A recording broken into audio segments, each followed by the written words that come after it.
Well, there you are. Peace, y'all. We are flying right through November. It's the 18th already. Soon, with our, there'll be a little Daytona update. Soon, we're going to have to start cutting corners. I've already, decided I may have to use this aluminum seat, which is extremely uncomfortable, maybe even painful at a rough track. I'm called Daytona rough track compared to Grattan. The infield at Daytona has two big, nasty bumps that just I couldn't deal with it the last time we were down there. That was I went over and asked Wilhelm to look up how many laps on his laptop is his info. I have a notepad. He has a notepad too, but it's digital.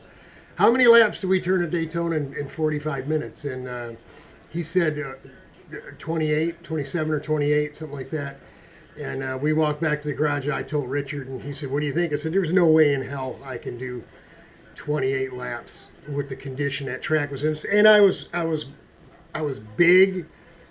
We tried stretching the hips of the seat out back at home because it was just too tight on my big fat rear end. And we got it. We heated it up and we got it to work. The problem is when you make it big, when you make it wider, you pull the bottom up. You follow me? To make it so I felt like, you look at those videos, I feel like I'm sitting on top of the cart instead of actually in the cart. Which may also made it, now you don't have as much lateral support. And that bog with the carburetor was just, I wasn't going to go out there and embarrass myself, so I didn't bother to do it. But this time we're taking two carts. So if we have an issue with one, we can go down to registration, beg and plead to swap out of the laydown class into the sit-up and run the sit-up cart both days. And we'll still, whatever it takes, man, whatever. Richard's not going. He made it pretty clear, I'm not going unless you're going to run the laydown cart. I have every intention of running the laydown cart. It just may not be in the capacity I like with the form-fitted seat. Maybe or maybe not with the 40 millimeter carburetor. So we're going down there to have fun. And if we get perfect weather and the cart is tuned up and everything works just as it's supposed to, and the Lord plays along as well, we may be able to get 159,999. Who knows? I don't know. But if we don't, it ain't gonna be the end of the world. I don't see us chasing this too many more times, but I wanted to bring you some an update of what we're doing with the old with the mold here. I did a lot of grinding to it with the pointed, very small pointed. It's like an 1/8 inch shaft on the Dremel. So it's a pointed rotary file or rotary burr. I have a little ball rounded one. They're almost like for jewelry. They're really small, and then a flat barrel. And I didn't really need to use the flat barrel or the ball. This was all done with the angled bit.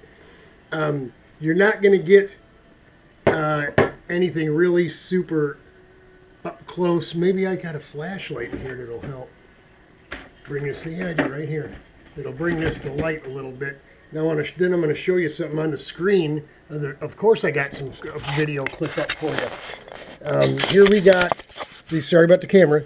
Here we got what I've done here. Remember, it had a giant 40 millimeter hole in it, right? When we cast this thing, but the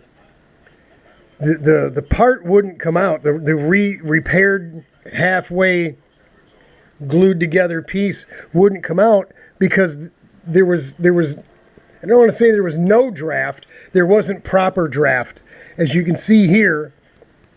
From the edge of what would be the intake hole to the edge of the reed cage, you have to have what's known as draft. Let me try to do this light and camera with the same hand. Look at this. Look at how talented RPM is.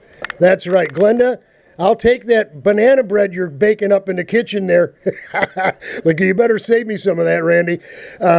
You can see with the big hole, it didn't have enough draft. And I'll show you if I can find a pointer. I'll use my glasses.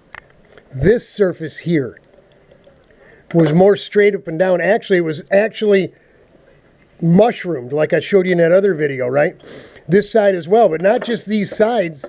Here where I glued all this stuff back on the top that busted off, where these little flippers in here come and met the partition, or the, what was I calling that? The splitter in the reed cage. It on the RV XX, the white one, this was completely covered because the piece actually curved in. Instead of, remember I showed you in one of them videos, I put a straight edge across here. I can't find anything straight and flat laying right in front of me. So I put a straight edge all the way across here, right? And you could see that on the white stuffer, this piece was quite a bit down lower, right? Because when we opened it up to 40, we kind of tuned on that a little bit too to make that aerodynamic. But on the RVS, the one that's on the sprint cart, which I'm going to show you on the video here, you notice that that part that meets the splitter in that reed cage, and this RV, the gray conveyor, also fit my later model reed cage. The cages were identical. Here you see I've got that's the RVS, the one that's on the original model that's on the sprint cart. You see the little parts of the conveyor here that meet that little splitter on the cage, right? This surface here and this surface here are straight, they're flat, it's flat across. So this is looking an awful lot more like the original than than what I had cast, right? The mold that I took off that white piece that I glued together. So what does this do? What are you saying, Robert? This whole space is smaller, right, than the 40 that we took off. And now it's got the right draft to it. Even down in this groove, it had to have the right draft. Most of it I didn't touch. I really just kind of brought it right through the top of that surface that busted off when we tried jack screwing that thing out of there, right? So you can see down there, you can see where I didn't touch it at all, where it's still dark red. That means there's been no alteration to it whatsoever, right? So just a little bit at the top, and to make sure that even if these are too far east and too far west, you know what I'm saying? What you do is when you mold this up, if it's too long, you just take it down on the part that's in your hand after we pop it out. This would be way too small. Then we're just going to open it up just like we did to the original, right? So we're taking ourselves back to the beginning. It was almost like, remember, I was going to cast the gray conveyor that's in the picture here. I was going to cast that piece and then pull it out, make a new one, and then alter it. So we made it to the same place by taking a little detour, there was two paths that led to the same place, right? So we could have took either one. But we decided not to go that way by using that one because we screwed that one up and both engines are down, right? So here we are, November 18th, man, and we still haven't got this replaced yet. As you saw, there was the cracks in here. I've got to fill with the clay and then model it so it's relatively smooth and keeping the draft correct. Sorry, that camera got all cockeyed. Keeping the draft on it correct, so the part will come right out and we'll have a piece to work with right away. Why are you sitting in the house at 3:43 in the afternoon, Robert? Well, my buddy Tom came over from the neighborhood, old Tom. And he's a tree guy. He's your all-around maintenance guy, and he ain't afraid of heights like I am. So I bought Jim Lorang's extension ladder. Thanks, Todd. Thanks, Ron. Appreciate that. And I sent my buddy Tom up on it. I sent him 22 feet up in the air to clean my gutters, and I helped him do the job. But I paid him. I paid him real well. He's a good friend of mine. He'll go where no man will go before him, and especially places where I won't go. You won't get me 20 feet up in the air. And it's just not going to happen.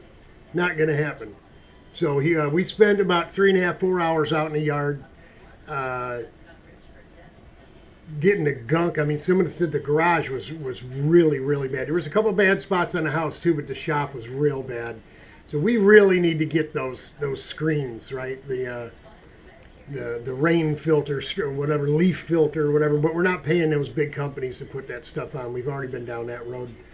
They get all the way out here, and I changed my mind. The guy was mad as a hornet at me, but they wanted too much money. They wanted like $3,000, $4,000 to put that stuff on. It's not that expensive. So here we are. Tomorrow, I've got my introductory appointment with my new, I don't know what you call him, a general practitioner, right? Your GP, your cough cold doctor, family doctor, whatever you call him. Gonna go in and see him, answer a million questions about my health because we're new, and then I'm gonna ask him to write me an MRI order for my lower lumbar, lower spine. Then I'll go get it. I'll get all the images that they have at the place I'm going to, because I pay for it myself. So I'll collect all those images. On the way back, I'll stop at the hospital in Mount Clemens, pick up all of my images from the hospital, everything that's been done there, the shoulder, the heart, pretty much everything. And even though I'm not going to be able to see the surgeon that did my back, I did talk to the doc at the at what he called the chiropractic clinic with the decompression after my last visit. I went in and talked to him, and he said, yeah, I can read all that stuff. I can read all those images for you. So I'm going to take him out to him and make an appointment to go see him. And, bring them a Christmas card, wish them Merry Christmas and all that stuff. By the time we get there, it'll be after Thanksgiving. And let them take a look at the images and it tells where exactly it's degenerating. And he's already given my final instructions to me. You just need to be more careful. You don't just do it because you don't have any help around. If you don't have any help, or you don't have someone to designate the harder stuff to, then you don't do it. You got to be careful, Robert. You got to be careful, and if it's more than you just don't do it. And man, it's not going to go over well with me. I know, Glenda. I can hear you. We're not like spring chicken anymore. We got to pay the price if we're going to do it. Well, you're going to need to teach me how to do that because I'm really having a hard time with it.